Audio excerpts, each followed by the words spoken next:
Hi, my name is Ursula and I am an instructor at the cod.edu page. Today I'm going to be talking a little bit about the reading section in the ACT and the SAT tests. The two tests have very similar reading sections. You're going to get between 5 and 10 passages, and then each of those passages will have between 5 and 10 questions each. Usually they'll ask you things like, what was the main idea, talk about character development, plot, is there some sort of cause and effect going on here, is something in chronological order, things like that. And it's going to depend highly on what the passage is about.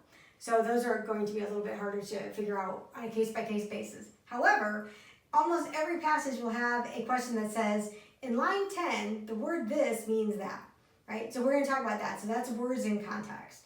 So I wrote this sentence up here on the board. It says, my friend Jason always sings lugubrious, mournful folk songs.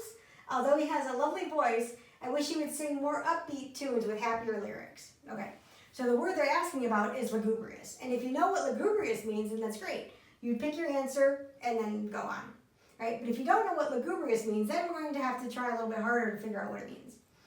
If you see the word, comma, and then another word, the comma usually indicates that it's a synonym. So this is another word that means the same thing as that word. So lugubrious and mournful must mean about the same thing.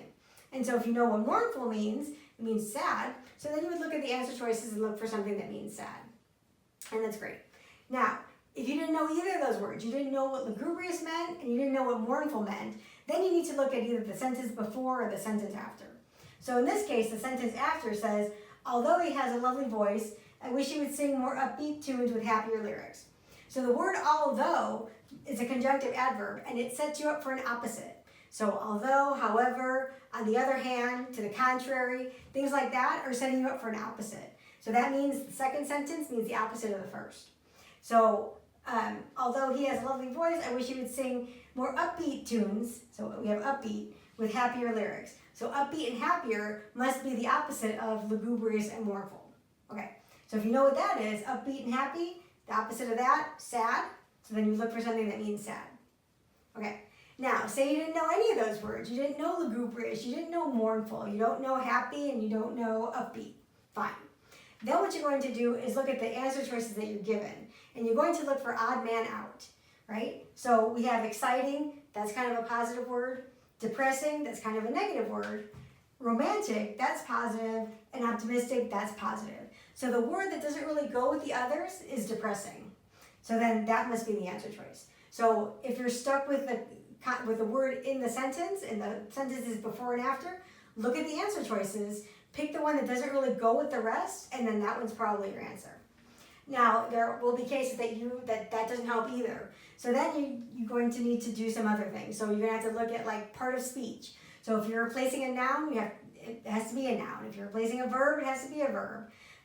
You need to look for a subject-verb agreement, right? So if the subject of the sentence was singular, then you need the singular form of the verb, right? You can't put a plural in there. So things like that will help you to narrow down what your choices are. You need to check to make sure that it fits exactly. So like if one of the words ends in ing, but the other one is like to run, then you have to make sure that when you put it in, it fits exactly. You're not allowed to put any extra words like a to or a for or a from. It has to fit exactly as this is into that underline part. So, if you'd like to know more tips and tricks about the reading section in the ACT and the SAT, then you can visit us on the COD web pages. There'll be a green box that says Youth Academy. Click on that.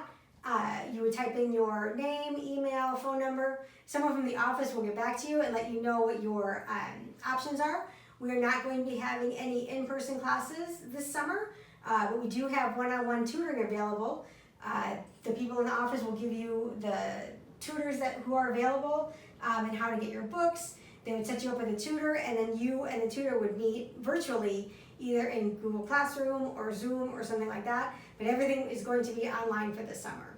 So thank you for watching, and I hope that this was helpful. There will be other videos on the other sections of the test coming soon.